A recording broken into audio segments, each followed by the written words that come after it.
आज social media पे एक वीडियो वायरल है। वीडियो भारतीय जनता पार्टी की एमसीडी की स्टैंडिंग कमेटी की अध्यक्षा सत्या शर्मा का है। स्टैंडिंग कमेटी का अध्यक्ष होना मतलब ऐसा है जैसे किसी सरकार का चीफ मिनिस्टर। एमसीडी के अंदर स्टैंडिंग कमेटी का अध्यक्ष मुख्यमंत्री की तरह होता है और मेयर जो है वो स्पीकर की तरह होता है। तो जिसके पास पूरी की पूरी एमसीडी चलाने की शक्तियां संविधान ने दी, उस एमसीडी की स्टैंडिंग कमेटी की करंट चेयरपर्सन सत्या शर्मा ने अपनी ही सरकार की दिल्ली पुलिस पर बहुत गंभीर आरोप लगाए हैं। मुझे नहीं लगता कि पिछले कई दशकों में ऐसा स्ट्रेट आरोप, सीधा आरोप उन्होंने अपनी सरकार की दिल्ली पुलिस पे लगाए हैं। मामला है चांदनी चौक का, पुरानी दिल्ली रेलवे स्टेशन का। स्टेशन के बिल्कुल सामने खुल्लम खुल्ला चारपाई सी थी, चारपाई पे ढककर अवैध शराब और बियर बेची जा रही है, खुल्लम खुल्ला। और एक दो नहीं, मुझे लग रहा है सैकड़ों शराब की बोतलें थी, सैकड़ों, खुल्लम खुल्ला। चादर ढकी हुई थी बस उसके ऊपर। एक चादर हटाई और देखा कि ये क्या है। चादर हटाई, बियर के कैन ही कैन रखे हुए हैं।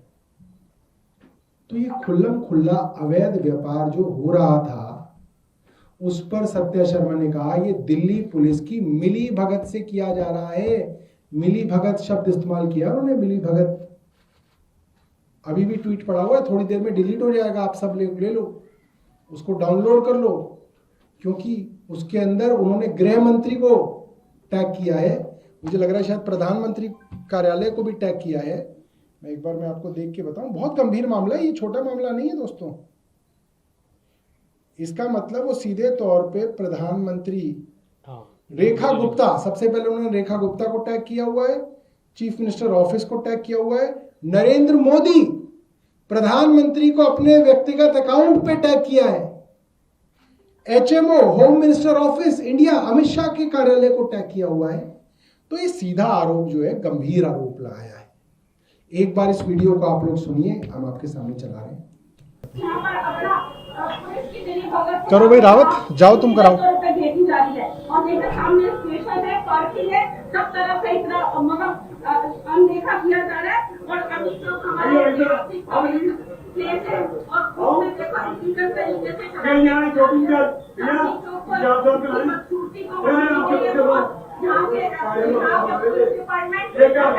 डिपार्टमेंट कोई भी कार्रवाई करने के लिए नहीं। आज हमने जो यहाँ पर औचक निरीक्षण किया है उसमें ये सारी चीजें सामने आई है। आप देखिए कितनी सारी शराब यहाँ पर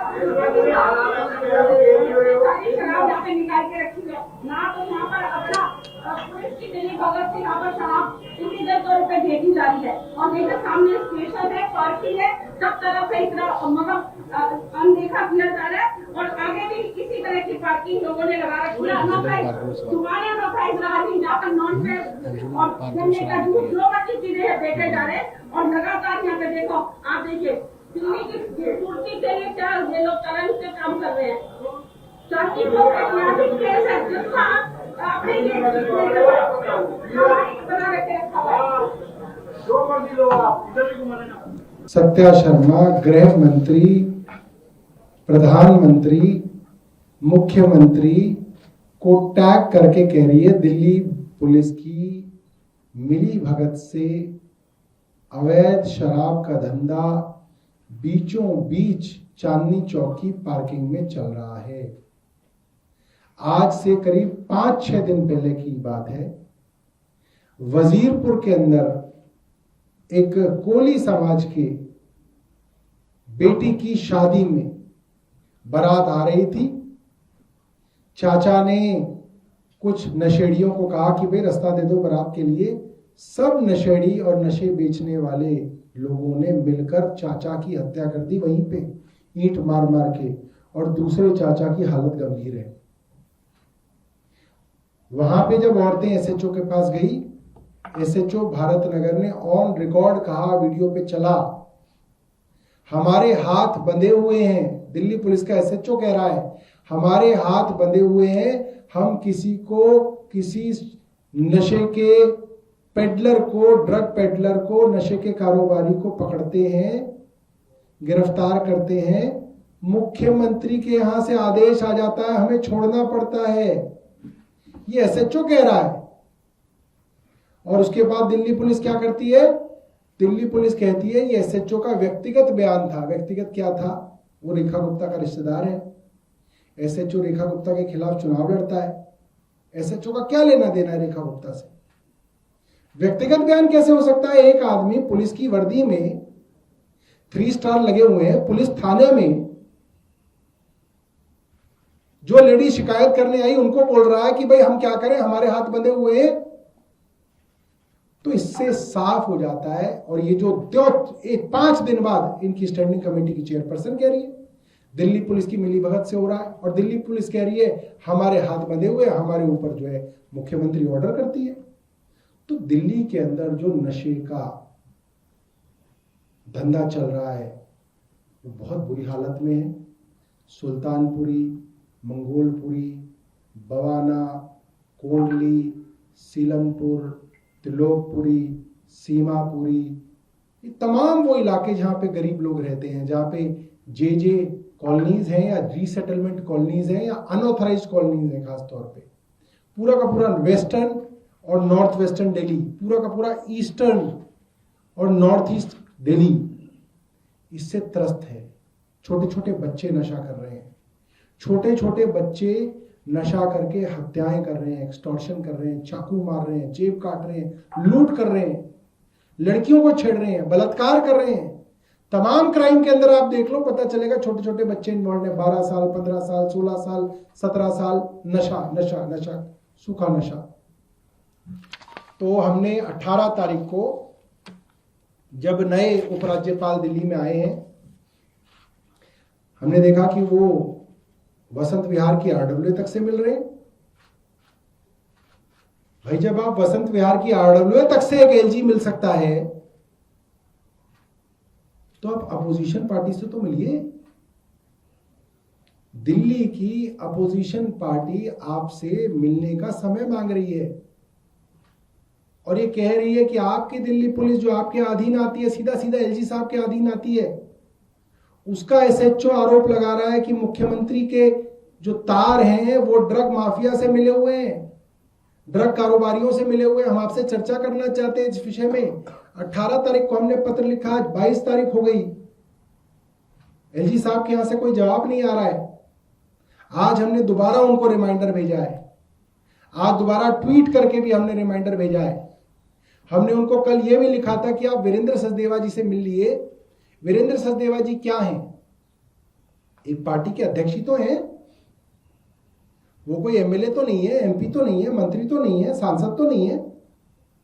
जब आप वीरेंद्र सचदेवा जी से मिल रहे हैं तो आप आम आदमी पार्टी के दिल्ली के अध्यक्ष से क्यों नहीं मिलना चाहते हैं? भाई हमारे पास फूल तो नहीं है देने के लिए, मगर हम आपको शिकायतें जरूर करेंगे और दिल्ली को अच्छा करने के लिए वीरेंद्र सचदेवा के फूल काम नहीं आएंगे। हमारे पास 1500 रुपए के कौन सा पसंद है नए वाले जी को? पुराने वाले को ट्यूलिप पसंद थे, इन्हें क्या पसंद है हमें नहीं पता, मगर हम आपके लिए 1500 रुपए के लिली नहीं खरीद सकते हैं जी साहब। ना आपसे मांगेंगे कि हमें लिली लेके आओ। लिली का खेल ना खेलते हम तो आपके पास आएंगे और सच्ची शिकायत लेके आएंगे कि इसके ऊपर कार्रवाई कीजिए। कार्रवाई की मांग करने वाले, सवाल उठाने वाले, सत्ता से प्रश्न करने वालों से एलजी साहब नहीं मिलेंगे, लिली का खेल करने वालों से मिलेंगे। तो भाई लिली का खेल करने के लिए तो एलजी नहीं बने, आप काम करने के लिए बने। लिली का खेल तो ट्रंप के साथ हो गया 4 साल जब आप एम्बेसडर थे। अब हमसे एलजी साहब मुलाकात करें, ये हम उनसे जो है रिक्वेस्ट कर रहे हैं, क्योंकि दिल्ली पुलिस उनके अधीन आती है। दिल्ली पुलिस के ऊपर गंभीर आरोप लग रहे हैं। मेरे साथ कुलदीप कुमार जी हैं, कुंडली से विधायक हैं, और दिल्ली का एक बड़ा दलित चेहरा है, उनकी लड़ाई लड़ते हैं, अंबेडकर जी के लिए जो है आवाज उठाते हैं। तो मैं कुलदीप भाई से भी कहूंगा वो अपनी बात रखें।